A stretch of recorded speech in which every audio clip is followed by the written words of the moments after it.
आपको ये बताना है कि वो डोर कौन सी है, कौन सी डोर आपको महसूस हुई कि जो इस शरीर को परमात्मा से जोड़ती है। कौन सी डोर आपको मिली, क्या अनुभव किया आपने? कौन सी डोर है जो आपको ऊर्जा से जोड़ती है, परमात्मा से जोड़ती है? किस तरह से ये सही चार्ज हुआ? ओम सर। ओम प्रणाम। सर मेरे तो क्राउन से ही वाइब्रेशन आ रही थी। कहाँ से आ रही थी और कहाँ तक आ रही थी? सर पूरे मतलब शरीर में नीचे नीचे उतरते नाभि तक जा रही थी, हाथों में भी थी, शायद रेकी की हुई है तो इसीलिए हाथ बहुत जल्दी मेरे चार्ज होते। चलिए अच्छा है, बहुत बढ़िया।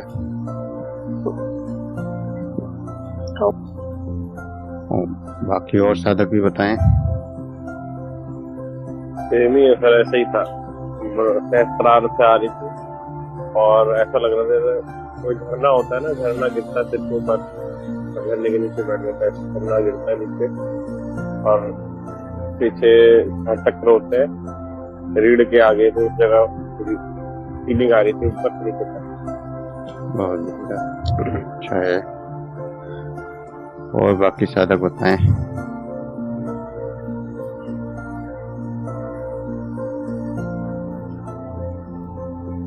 सभी साधक बताएं, फिर आगे की साधना करेंगे। अभी अधूरी है साधना, पूरी साधना के लिए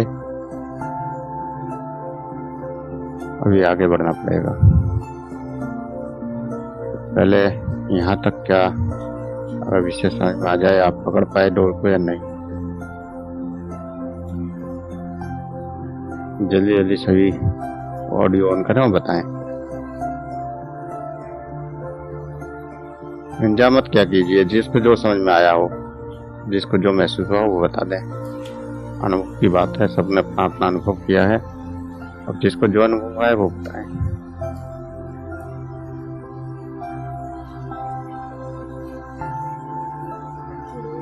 प्रणाम। ओम।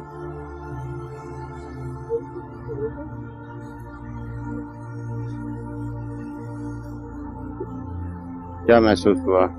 सही।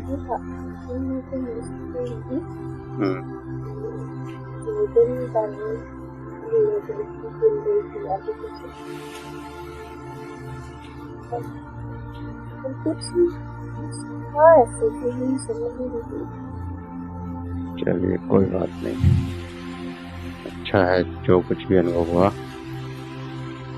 बहुत बढ़िया। और बाकी साधक बताएं।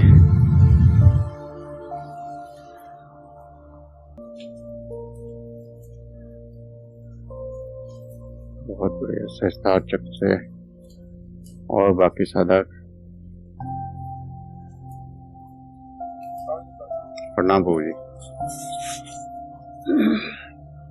स्वामी जी, पहले तो ऐसे ही मन भटकता रहा, कभी कुछ दिख रहा है, कभी कुछ दिख रहा है, कभी कुछ दिख रहा है। और बाद में शिव जी महाराज की मूर्ति दिखी, जो साउथ में सदगुरु जी ने लगाई है ना, वो वाला दिखाई देता रहा, काफी देर देखा। और उसके बाद में सोमनाथ चले गए। सोमनाथ के वहाँ शिवलिंग देखे, दर्शन किए, वो जो पहले कभी किए थे तो वो सारी चीजें याद आ गई। उसके बाद फिर वापिस आ गए, फिर कुछ और दिखाई देता रहा। फिर लास्ट में पीली सी लाइट दिखाई देने लगी, फिर हरे हरे पेड़ से दिखाई देते हैं, वो देते हैं ऊपर से, नीचे से नहीं, तो ऊपर से, जैसे ऊपर से दिखाई दे रहे हैं, वही दिखाई दे रहे थे, वही के था मैं। उसके साथ थोड़ा सा कोई ऐसा दिख रहा है जो व्हाइट कपड़ा सा है, या ऐसा व्हाइट नजर आ रहा है, तभी आपने किया ये चल। सही है, अच्छा है। बाकी कोई डोर वगैरह कुछ नहीं लग रहा है। दृश्य जगत में, दृश्य जगत में रह गई। चलिए अच्छा है। और बाकी साधक बताएं। प्रणाम गुरु जी। प्रणाम ओम। जैसे सांस अंदर लेते थे तो वो सहस्त्राधार से नीचे की ओर ऊर्जा बह रही थी, और सांस जब छोड़ रहे थे तो फिर सहस्त्राधार से वो जहाँ से ऊर्जा आ रही है वहां तक कैसे महसूस हो रहा था जा रही। चलिए बहुत बढ़िया। चलिए सभी एक बार फिर सहज होकर बैठ जाएं। आंखें कोमलता से बंद, हाथों को ज्ञान मुद्रा में रखें।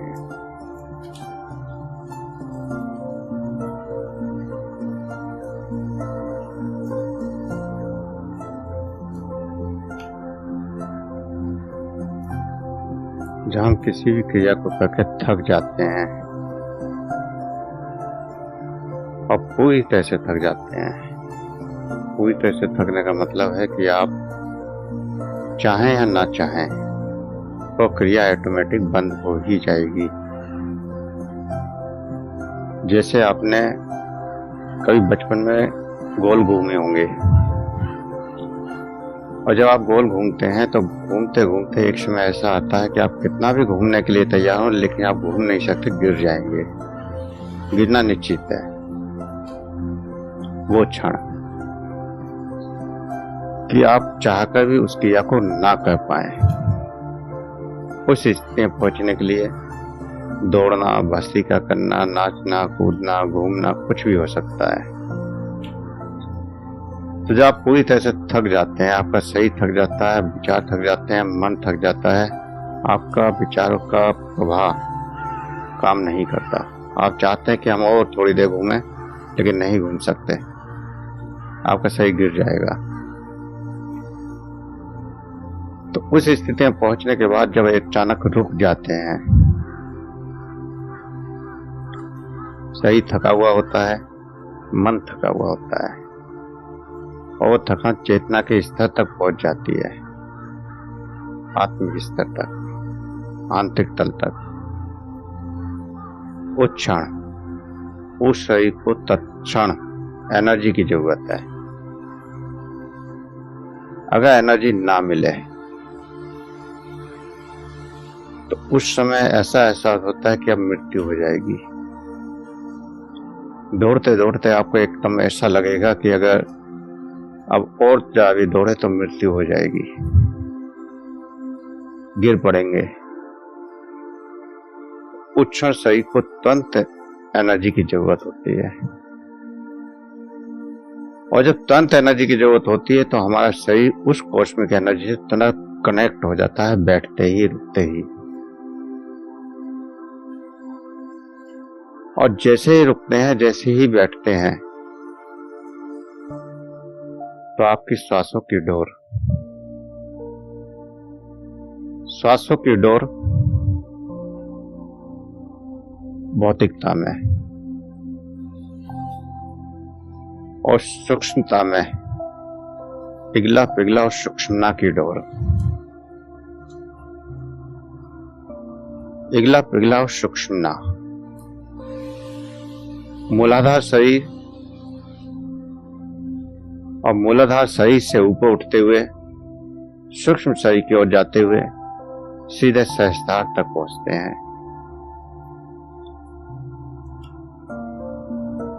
मूलाधार वो मोबाइल है या शरीर है, वहां से तार कनेक्ट हुआ पिघला पिघला सूक्ष्मता के द्वारा।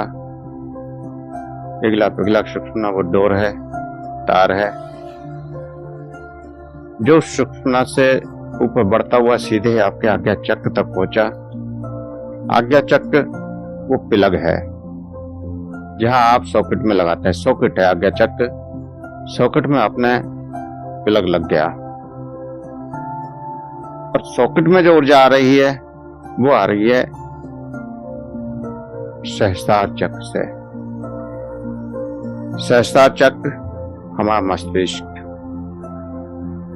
और मस्तिष्क में न्यूरॉन्स, हजारों न्यूरॉन्स मैग्नेटिक फील्ड पैदा कर रहे हैं। हजारों न्यूरॉन्स इलेक्ट्रिसिटी पैदा कर रहे हैं। हजारों के अरबों सेल्स हैं, ये अरबों खरबों न्यूरॉन्स हैं, और वो अरबों खरबों न्यूरॉन्स इलेक्ट्रिसिटी एनर्जी पैदा कर रहे हैं। हम कहते हैं जो कुछ ब्रह्मांड में है वो हमारे मस्तिष्क में है, तो जो ब्रह्मांड की ऊर्जा है वो हमारे मस्तिष्क में भी है, और मस्तिष्क के द्वारा, उन न्यूरॉन्स के द्वारा वो ऊर्जा आप कैच करते हैं। ब्रह्मांडीय ऊर्जा आपके न्यूरॉन्स कैच करते हैं, और वो सारी ऊर्जा आपके आज्ञा चक्र में एक सॉकेट के द्वारा, आज्ञा चक्र के द्वारा नीचे की ओर उतरती है, और हर चक्र पर वो सही में बढ़ती जाती है। आज्ञा चक्र में शुरुआत में ही जैसे ही सॉकेट पर ऊर्जा ने टच किया, वह ऊर्जा पूरे चेहरे पर फैल गई। नीचे आए, तार उतरा, कंठ चक्र पर पहुंचा। कंठ चक्र पर पहुंचते ही पूरे कंधों में, पूरे हाथों में ऊर्जा पहुंच गई, और नीचे उतरा तो आपके लंग्स में, आपके हृदय में, आपके सीने में, एक एक सेल्स में ऊर्जा पहुंच गई। और नीचे उतरा नाभि चक्र में, तो पूरे स्टमक में ऊर्जा फैल गई। स्वादिष्ठान में पहुंचा तो लोअर बैक, लोअर स्टमक, इसमें ऊर्जा फैल गई। मूलाधार पर पहुंचा, ऊर्जा नीचे पैरों तक पहुंच गई। तो इस तरह से सभी नस नाड़ियां, सभी नस नाड़ियों के सेल्स इन चक्रों से जुड़े हैं। सभी नाड़ियां, जितनी भी शरीर में जाल फैला हुआ है, वो इन चक्रों पर जाकर जुड़ जाता है। कोई ऑर्गन्स, शरीर का कोई भी अंश ऐसा नहीं है जो इन चक्रों से कनेक्टेड ना हो, और ये स्पाइन के रास्ते में सब कुछ घटना घटती है। स्पाइन के रास्ते में ऊपर से नीचे तक हजारों नस नाड़ियां कनेक्टेड हैं। पूरा स्नायु जाल फैला हुआ है, और स्नायु जाल के द्वारा ही ऊर्जा वो सही में पहुंच रही है, सही के एक एक रोम तक पहुंच रही है। इसीलिए अगर स्पाइन में कहीं चोट लगती है तो उससे संबंधित अंग निष्क्रिय हो जाता है, बेकार हो जाता है।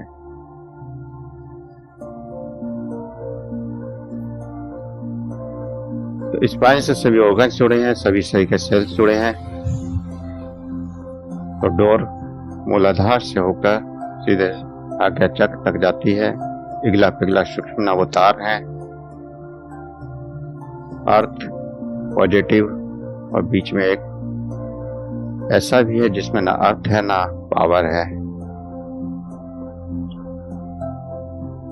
तो जब आपकी चेतना शांत होती जाती है, पूरा शरीर ऊर्जा से भर जाता है,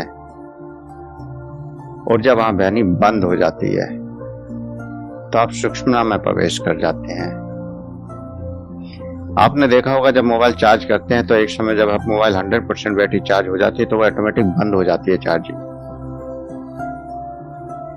तो जब आप ध्यान में बैठते हैं, आपकी ऊर्जा उस ब्रह्मांड की ऊर्जा से जुड़ती है, कॉस्मिक ऊर्जा से जुड़ती है, और सहस्त्रार चक्र से आज्ञा चक्र के द्वारा, पिघला पिघला सूक्ष्मता के द्वारा पूरे शरीर में ऊर्जा फैलनी शुरू होती है। और एक क्षण वो आता है कि जब पूरा शरीर ऊर्जा से भर जाता है तो आपकी चेतना लुप्त हो जाती है, सीधे समाधि में या अनंत में प्रवेश कर जाती है, या आंतरिक जगत में प्रवेश कर जाती है। वो सूक्ष्म ना है, वो तार जिसमें ना अर्थ बह रहा है ना पावर बह रही है। फिर वो सारे जगत का दर्शन कर सकती है, और सारा संसार भी इन चक्रों में समाहित है। जब भी आप साधना की शुरुआत करते हैं तो नीचे के चक्रों की या नीचे के जगत की, नीचे के संसार से की ही शुरुआत होती है। तो वो विषय है, बहुत बड़ा विषय है, उस पर फिर कभी चर्चा करेंगे। तो यहाँ पर मुख्य केवल इतना ही है कि आप हमारी इगला पिघला और सूक्ष्म नाड़ी, वो तार है, वो डोर है, और शरीर का मुख्य केंद्र मूलाधार चक्र है, मूलाधार कर्म से तार ऊपर की ओर गया, आज्ञा चक्र पे वो सॉकेट है, वहां पर आज्ञा चक्र पर तार जुड़ गया और वहां पर जो पावर आ रही है वह आपके न्यूरॉन्स के द्वारा, ब्रह्मांड के द्वारा, क्योंकि मस्तिष्क ब्रह्मांड है, वहां से ऊर्जा आप एब्जॉर्ब करते हैं। बहुत सूक्ष्म विधि है, अगर आप गहराई से अनुभव करेंगे तो ये सब कुछ एहसास हो जाएगा। लंबे अभ्यास की जरूरत है। कुछ साधकों को महसूस भी हुआ, आपने कहा कि सहस्त्रार चक्र से ऊर्जा आती हुई महसूस हुई, झरना आता हुआ महसूस हुआ, तो सही है, ऊर्जा आती सहस्त्रार से ही है, लेकिन पिघला पिघला सूक्ष्मता के द्वारा वो नीचे की ओर जाती है। और सबसे ज्यादा ऊर्जा, क्योंकि आज्ञा चक्र के बाद अगर दूसरा कोई हिस्सा है तो वो कंठ चक्र है, और कंठ चक्र पर ऊर्जा हाथों की ओर जाती है, इसलिए सबसे ज्यादा ऊर्जा हाथों में महसूस होती है। पहले मस्तिष्क में महसूस होगी और मस्तिष्क के बाद सीधे आपके हाथों में महसूस होगी, और जितना नीचे की ओर उतरता जाते हैं उतनी ही ऊर्जा का एहसास कम होता जाता है, क्योंकि ऊर्जा सूक्ष्म होती चली जाती है। पावर जितनी जहां पर ज्यादा होगी वहां पर ज्यादा एनर्जी महसूस होती है, और जैसे जैसे वो आगे बढ़ती जाती है वो पावर बढ़ती चली जाती है, और बढ़ते बढ़ते नीचे जाते जाते खत्म भी हो जाती है। तो ये क्रम लगातार चलता रहता है। दिन में हम उस ऊर्जा से कनेक्ट नहीं हो पाते, सारे दिन हम कार्य करते हैं और शरीर थक जाता है, ऊर्जा खत्म हो जाती है, फिर से हमको सोना पड़ता है, और सोने के बाद भी यही क्रिया घटित होती है, लेकिन वो अचेतन में होती है और यहाँ चेतनता में होती है। तो विज्ञान वैज्ञानिक तंत्र की 27वीं साधना आपको ये एहसास कराने की कोशिश होती है कि आप उस डोर को पहचानें, उस परमात्मा की ऊर्जा से कैसे कनेक्ट हो रहे हैं, कहाँ जुड़ रहे हैं, उसका एहसास करें। लेकिन उसमें नहीं लिखा है, यह अनुभव की बात है। जब तक आप अनुभव नहीं करेंगे तो किसी भी क्रिया का सत्य समझ में नहीं आएगा कि उन्होंने वो लिखा है तो उसका क्या होने वाला है। विधियां दी गई हैं,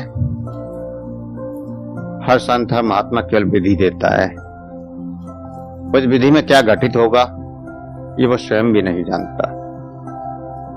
आपकी मान्यताएं, आपके संस्कार, आपकी जन्म की साधना के तरीके, कौन कौन से तरीके आपने अपनाए, कौन कौन सी विधियां अपनाई, किस रास्ते से आप वहां पर पहुंचे हैं, वो सब डिपेंड करता है कि इस बार आप किस रास्ते से किस तरह से पहुंचेंगे। तो विधियां तो सबको दी जाती हैं, लेकिन विधियों के बाद क्या घटित होगा स्वयं का अनुभव होता है। और जब आप स्वयं का अनुभव बताते हैं तब गुरु आपको बताता है कि अब इस रास्ते पे आप बढ़ रहे हैं तो आप इस रास्ते से आगे जाएं। इस तरह से एक साधना चलती है। साधनाएं बहुत गहरी हैं और केवल अगर किताब को पढ़ के आप सोचें कि इसका अर्थ समझ में आ जाएगा तो नहीं आ सकता। हर क्रिया अनुभव की क्रिया है।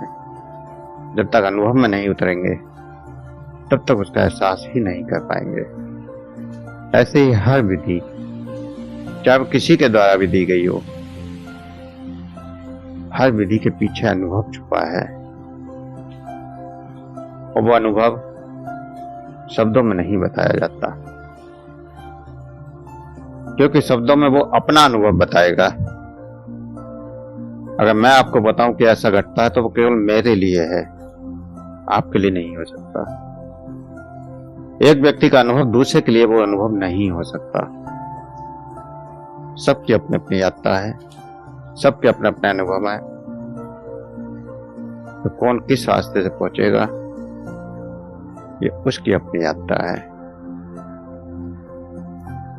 इसलिए कोई कल्पना नहीं बचती, अंत में केवल अनुभव रह जाता है। हमारे यहां तो हर साधना के बाद आपको शून्य में छोड़ दिया जाता है। अंत वही है, कि सुनने में आपको क्या अनुभव हुआ, और आपको जो अनुभव हुआ है वही आपका रास्ता है। इसलिए मैं बार बार पूछता हूँ कि आपको क्या अनुभव हो रहा है, क्या आपने महसूस किया। उसी से आपका रास्ता बनता है, उसी से पता चलता है कि आप किस रास्ते पे आगे बढ़ रहे हैं, कौन से रास्ते से आप मंजिल तक पहुंचेंगे।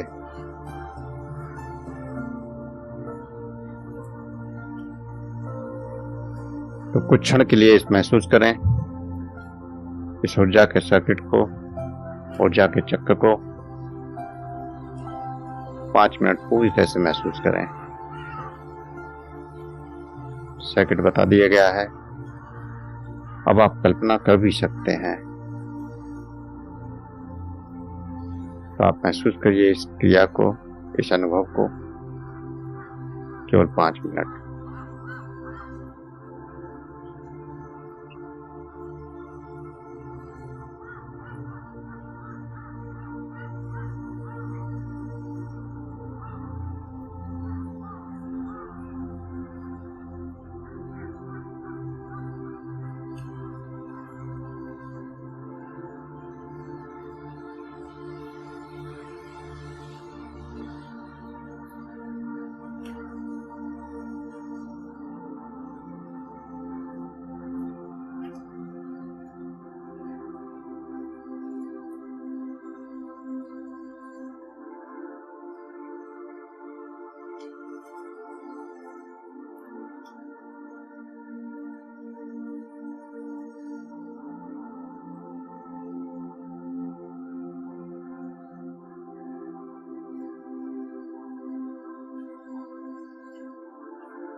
जो भी एहसास हो रहे हैं, जो भी अनुभव हो रहे हैं,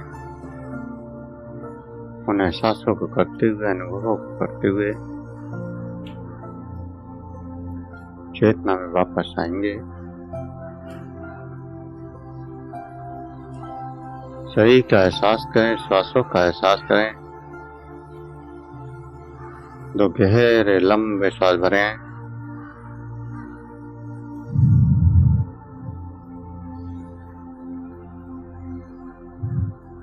श्वासों का एहसास, उंगलियों में हलचल करें।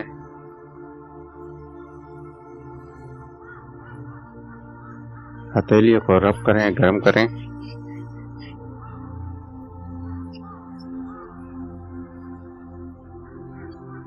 आंखों पर लगाएं, चेहरे पर लगाएं और धीरे धीरे आंखें खोलते हुए चेतना में वापस आ जाएं।